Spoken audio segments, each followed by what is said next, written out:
नमस्कार दोस्तों, स्वागत है आपका हमारी एकेडमी में। देखिए, एग्जाम क्रैकर जीके के अंतर्गत हम चर्चा कर ही रहे हैं। आधुनिक भारत का इतिहास का ये पहला वीडियो है, ठीक है। प्राचीन भारत एंशियंट की बात हो चुकी है, उसके वीडियोज आ चुके हैं, मेडिवल के भी वीडियोज आ चुके हैं। और इन वीडियोज में आप ध्यान रखें कि वो प्रश्न हैं जिनको आपको पढ़ना ही पढ़ना है। आपके 10 से 12 मिनट लिए जा रहे हैं, कोई प्रॉब्लम वाली बात नहीं। आप टॉपिक पढ़ें, रिवीजन करने के लिए भी हमारे वीडियोज़ का इस्तेमाल करें। इसका एक कंप्लीट पीडीएफ भी आपको टेलीग्राम चैनल पे अवेलेबल हो जाता है, ठीक है। तो ये क्वेश्चन वो हैं जो अनुभवों के आधार पर, प्रीवियस पेपर्स के आधार पर समेकन किया गया है, इनका बेहद महत्वपूर्ण है, ठीक है। तो शुरू कर रहे हैं आज आधुनिक भारत का इतिहास, पहला वीडियो, ठीक। तो उत्तरवर्ती मुगल शासकों से शुरू किया जा रहा है। तो देखो, बहादुर शाह को किस नाम से जाना जाता था? आपको पता है, बहादुर शाह जो औरंगजेब की मृत्यु के बाद गद्दी पर बैठा था, तो 1707 से लेकर 1712 तक ये गद्दी पर बैठा, ठीक है, मुगल।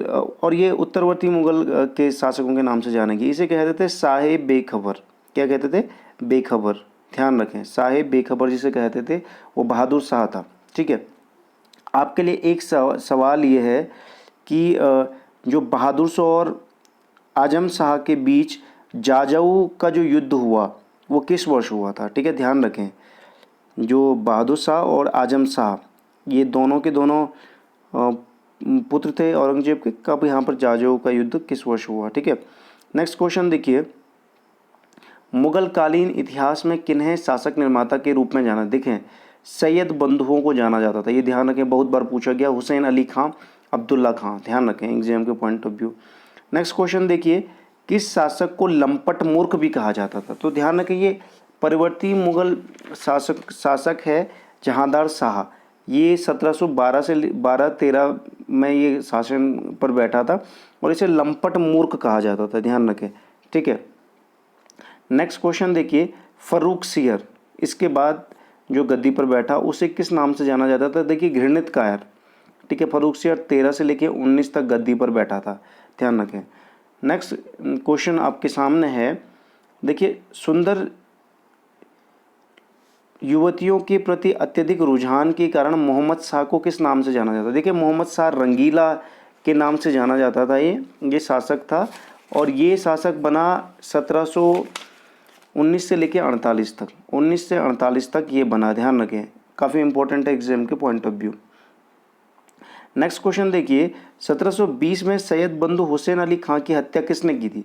देखिए, हैदर बेग ने की थी, ध्यान रखें, ये क्वेश्चन एग्जाम में पूछा जाता है। शासन निर्माता थे जो सैयद बंधु। मोहम्मद शाह के शासनकाल में हैदराबाद के स्वतंत्र राज्य की स्थापना किसने की थी? ध्यान रखें, ये की थी चिनकिलिज खान ने। आपने बताना किस वर्ष की थी चिनकिलिज खान ने हैदराबाद स्वतंत्र राज्य की स्थापना, ठीक है। नेक्स्ट क्वेश्चन देखिए, चिनकिलिज खान ने कौन सी उपाधि धारण की थी? देखिए, हैदराबाद की स्थापना में निजामुल मुल्क की उपाधि इसने धारण की थी, ध्यान रखें, ये एग्जाम में पूछा जाता है।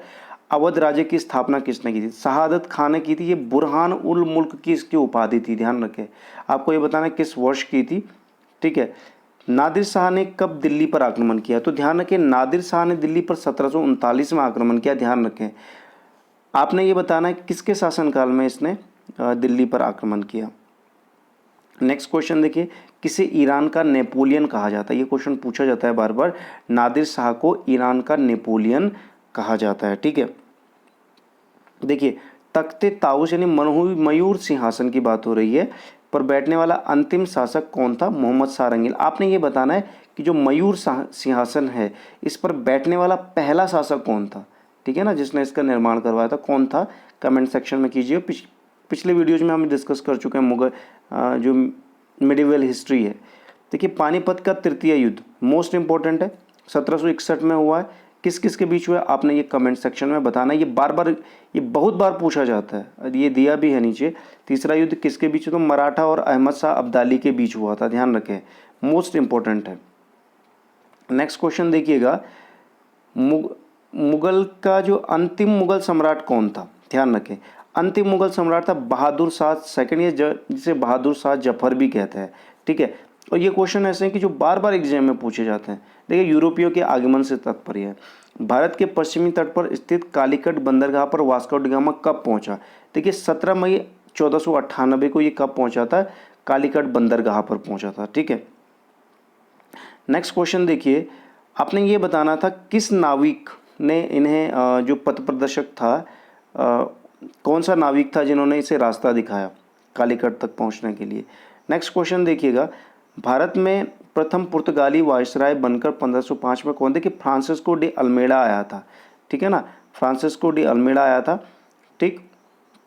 नेक्स्ट क्वेश्चन देखिए, अल्बुकर्क भारत में पुर्तगालियों का वायसराय बनकर कब आया? 1509 ईस्वी में। आपके लिए एक सवाल है कि नीले पानी की नीति, ब्लू वाटर पॉलिसी किस पुर्तगीज वायसराय से संबंधित है, ठीक है।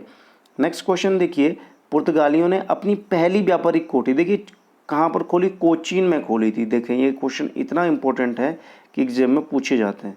देखिए पुर्तगालियों के बाद भारत में डच आए थे। कौन आए थे? डच आए थे, ठीक है। पहला डच यात्री आया था कार्नेलियन हाउसमैन, और ये भारत कब पहुंचा था? 1596 में, ठीक है। देखिए अगला सवाल है, भारत में अपनी पहली व्यापारिक कोठी या फैक्ट्री 1605 में कहाँ स्थापित की थी डचों ने? देखिए मसूलीपट्टनम में, ध्यान रखें मसूलीपट्टनम में स्थापित की थी। आपने ये बताना कि मसूलीपट्टनम वर्तमान कहाँ पर, किस राज्य में स्थित है? देखिए वेदरा का युद्ध मोस्ट इंपॉर्टेंट है। इसके बाद डचों का पतन हो गया था, 1759 में हुआ। किसके मध्य हुआ? डचों और अंग्रेजों के बीच हुआ, ठीक है।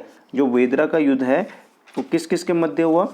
अंग्रेजों और डचों के बीच हुआ। मोस्ट इंपॉर्टेंट युद्ध है, ठीक है। नेक्स्ट क्वेश्चन देखिएगा, मुगल दरबार में आने वाला प्रथम अंग्रेज कौन था? देखिए कैप्टन हॉकिंस आया था। आपने ये बताना किस वर्ष और किसके दरबार में आया था। ये मोस्ट इंपॉर्टेंट है, बार बार पूछा जाता है एग्जाम में। कैप्टन हॉकिंस, ये अगला क्वेश्चन भी यही है, जेम्स फर्स्ट के राजदूत के रूप में जहांगीर के दरबार में कब आया? देखिए 1609 ईस्वी में आया था, ठीक है। पिछले का जो हम आंसर क्वेश्चन पूछे थे उसका आंसर है। भारत आने वाला पहला अंग्रेजी जहाज रेड ड्रैगन, मोस्ट इंपॉर्टेंट है ये, ठीक है। भारत में आने वाली यूरोपीय व्यापारिक कंपनियों का क्रम देखिए, पुर्तगाली, डच, अंग्रेज, डेनिश, फ्रांसीसी। आप भी चेक करें इसे, ठीक है। और पुर्तगाली, डच, अंग्रेज, डेनिश और फ्रांसीसी, ठीक है। तो मोस्ट इंपॉर्टेंट है ये भी एग्जाम के point of view. Next question देखिए, सम्राट जेम्स प्रथम ने सर टॉमस रो को अपना राजदूत बनाकर मुगल सम्राट जहांगीर के दरबार में कब? देखिए 1615 में भेजा। इससे पहले कौन आ चुका था? हॉकिंस आ चुका था, ठीक है। 1639 ईस्वी में किसने चंद्रगिरी के राजा से मद्रास पट्टे पर लिए थे? फ्रांसिस डे ने लिया था, ठीक है ना। किसने लिया था? फ्रांसिस डे ने जो है चंद्रगिरी के राजा से क्या लिया था? ये पट्टे पर लिया था मद्रास को, ठीक। काफ़ी इंपॉर्टेंट है एग्जाम के point of view. Next question देखिए, अब आपने ये बताना है कि यहाँ पर जो किलाबंद एक कोठी है, इसका किसका निर्माण किया था? यहाँ पर ये बताना है, ठीक है ना। नेक्स्ट क्वेश्चन देखिएगा, मद्रास में फोर्ट सेंट जॉर्ज नामक कोठी की स्थापना किसने की? देखिए फ्रांसिस डे ने की थी। इसी की बात कर रहे थे हम पहले। देखिए पुर्तगाली राजकुमारी कैथरीन और ब्रिटेन के राजकुमार चार्ल्स द्वितीय का विवाह कब हुआ? देखिए 1661 ईस्वी में हुआ था। इंपॉर्टेंट बात यह है कि इन्होंने दहेज में क्या दिया था? इन्होंने दहेज दिया था मुंबई। अगला सवाल, पुर्तगालियों ने चार्ल्स सेकंड को दहेज के रूप में क्या दिया था? मुंबई दिया था, ठीक है। Most important. नेक्स्ट क्वेश्चन देखिए, मुंबई शहर की स्थापना की थी? मोस्ट इंपॉर्टेंट, गेराल्ड ओंगियार ने की थी, ठीक है। गेराल्ड ओंगियार ने किसकी स्थापना की थी? मुंबई की स्थापना की थी, ठीक। नेक्स्ट क्वेश्चन देखिएगा, कोलकाता नगर की नींव किसने रखी? मोस्ट इंपॉर्टेंट है, जॉर्ज चौनाक, ठीक है ना। किसने रखी? जॉर्ज चौनाक। आपको ये बताना है कि किन किन क्षेत्रों को मिलाकर ये कलकत्ता कहलाया, ठीक है ना। किन किन क्षेत्रों को मिलाकर कलकत्ता कहलाया, ये बताना है आपने। नेक्स्ट क्वेश्चन देखिए, भारत में फ्रांसीसियों की प्रथम कोठी 1668 ईस्वी में सूरत में किसने स्थापित की? देखिए फ्रैंक कैरो ने स्थापित की थी। किसने स्थापित की थी? फ्रैंक कैरो ने स्थापित की थी सूरत में 1668 ईस्वी में, ठीक। अगला क्वेश्चन देखिएगा, फ्रांसिस मार्टिन, देखिए मोस्ट इंपॉर्टेंट है, 1674 में किसकी स्थापना की थी? पौंडीचेरी। फ्रांसिस मार्टिन ने पौंडीचेरी की स्थापना कब की? 1674 ईस्वी में। नेक्स्ट क्वेश्चन देखिए, प्रथम कर्नाटक युद्ध, ठीक है। प्रथम कर्नाटक युद्ध, आपको ये बताना है कि जो कर्नाटक युद्ध है वो किन किन के मध्य लड़ाई है, पहले तो ये बताना है, मोस्ट इंपॉर्टेंट है ये। अब देखिए कर्नाटक युद्ध हुए थे 1746 से 48 तक हुआ पहला। किसके उत्तराधिकार के युद्ध से? देखिए ऑस्ट्रिया के उत्तराधिकार को लेके ये क्या था? ये युद्ध प्रभावित था। इसका भारत में भी प्रभाव दिखा। प्रथम कर्नाटक युद्ध किस संधि के साथ समाप्त, ये पूछा जाता है बार में, ठीक है। एला सापल की संधि हुई थी 1739 में, और फिर जाके ये युद्ध क्या हुआ, समाप्त हुआ, प्रथम कर्नाटक का युद्ध, ठीक है। दूसरा कर्नाटक का युद्ध हुआ था 1749 से लेकर 54 तक।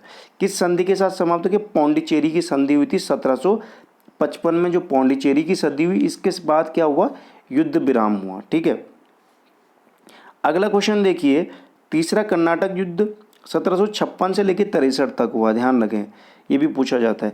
किस संधि के साथ समाप्त हुआ, देखिए पेरिस की संधि हुई थी, और इस पेरिस की संधि के साथ क्या हुआ, तीसरा कर्नाटक युद्ध समाप्त हुआ, ठीक है। काफ़ी इंपॉर्टेंट है एग्जाम के पॉइंट ऑफ व्यू।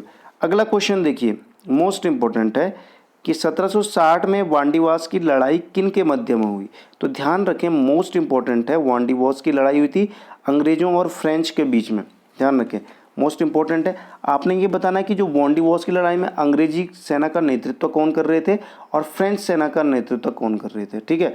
आपको ये भी बताना कि इस युद्ध का जो है रिजल्ट क्या हुआ, ठीक है, इसका नतीजा कौन जीता, इसमें ये भी बताना। देखिए इतने मोस्ट इंपॉर्टेंट क्वेश्चन है, आपको लग रहा होगा 10 मिनट में बस जैसे मानो आपका रिवीजन हो गया हो, ठीक है। आपके कोई सुझाव, आपका कोई सवाल हो तो कमेंट में ज़रूर कीजिए, और आपको ये वीडियो कैसा लगा इसके बारे में ज़रूर बताइए।